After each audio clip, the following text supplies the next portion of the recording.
we feel we should come now to look at the crux, and that is what led to all this and what are our findings, and of course, the way forward. Now, as you are already aware, the task force was set up and given TORs, or a mandate. Now, one of our mandates, of course, was to ensure that schools operating within the country do so in the context of the laws of the land. They must comply, in other words, to guidelines that are already drawn and available at the ministry, and of course, they must also abide by laws of the country. It was also our mandate to ensure that we map out the schools within the region, within Region 1 and Region 2. Of course, looking at Region 1, I want to center my explanation on Region 1 until Region 2 exercise is completed. Now, what we did was we went around first to map out, look at those schools that we could not find in our database, included with those that are already found at our planning directorate, and of course at regional directorate level, which gave us a total of 326 schools. Those 326 schools were further divided into 3 categories. Some had already got approval, another category haven't got approval and went ahead to operate schools, and the last category was those that were given provisional. So our mandate was also to look at the schools and categorize them accordingly. Another recommendation was, one of our mandate rather, was to also, having visited all the schools, to also give right recommendations for the minister to act upon. Again, we took the same format of categorizing them under 3 groups. That is, a group that would be schools that have met the minimum standards will get approval. We had another category where they have failed to meet all the minimum requirements, but at least made some effort, which we categorize under provisional or conditional approval. And inevitably, there are some that were really, really appalling, and we could not really, but just to recommend for closure. Now, the closure, as my chair said earlier on, is just a technical term. Schools are closed technically. If you meet the requirements, work upon them, you reapply, there is a likelihood that you will also be allowed to operate again. Of course, you will only know this if you receive your letter, because each letter has an attached individual school report, which details some of the reasons that led to closure or provisional. So I'll urge you from here, I have come with some letters. Bear with us, we'll distribute some of the letters that we have at hand here, so that you start working on some of the areas that we feel you fell short, and then reapply. The time scale will be provided by the authorities, and then perhaps you can also get approval before schools resume. Now, we also applied some methodologies to arrive at this conclusion. Among the methodologies was, we thought if a school is to be allowed to operate, the school or the proprietor must be able to conform with the minimum standards or minimum requirements.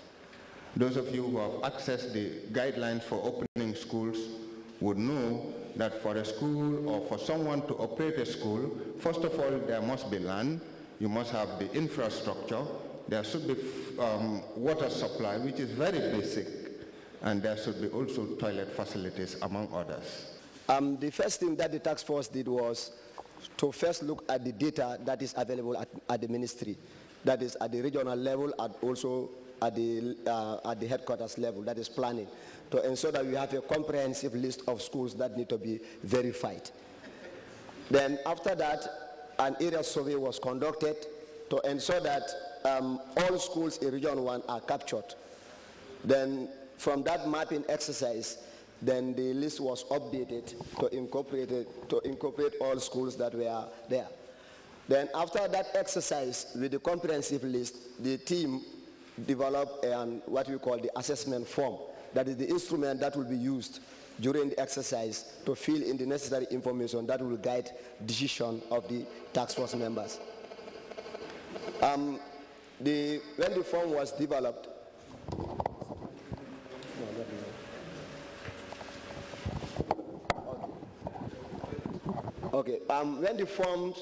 when the form was developed, then to make it friendly, then we took time to test it in 20 schools in Region 1 to see whether the form is user-friendly.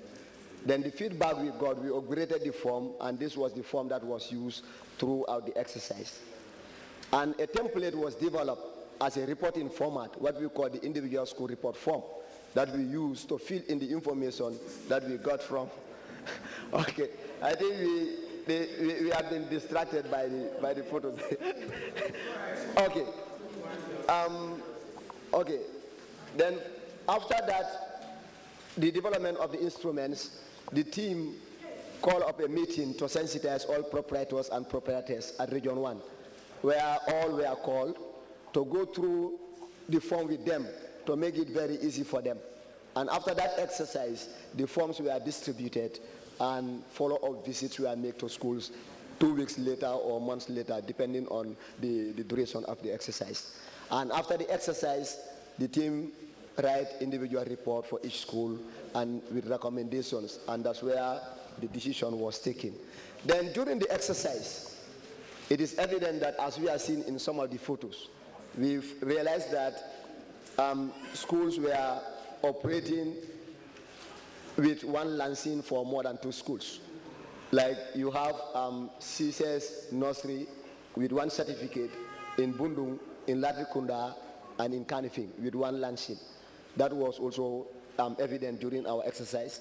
We also found out that schools relocate without the notice of the ministry. Like when you are registered, you register at Kanifing. Later you move to Bundung without the ministry even knowing. Then in our database, the information we have in relation for the addresses was later different. And we've also found out that there's an extension from one level, like the PS said, you are given approval for ECD. When you reach at nursery 4, you graduate yourself to establish an LBS because you don't want to lose out the children to other schools. And we've also found out that, like the conditions of some of the infrastructure in the school, some of the schools are operating in undesirable places. Some are operating in shops, like the shops that are on the highway. You rent it and you call it a classroom. Some are operating in corridors. Some are operating in religious houses like churches with partition of plywood or cardboard. And some are even, these are just few photos that you are seeing. Like you can see the electric pole. This is high tension in the center of a school. And you can see the furniture. And you said you are operating private without meeting some of the conditions.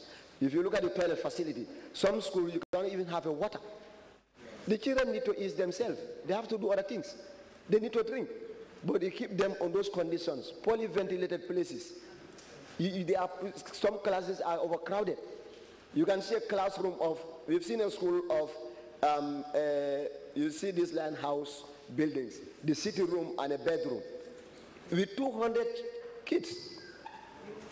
And you pack them there and you are just interested in collecting at the end of the term your fees, and you are not planning back anything back to the school to upgrade the standard of the school.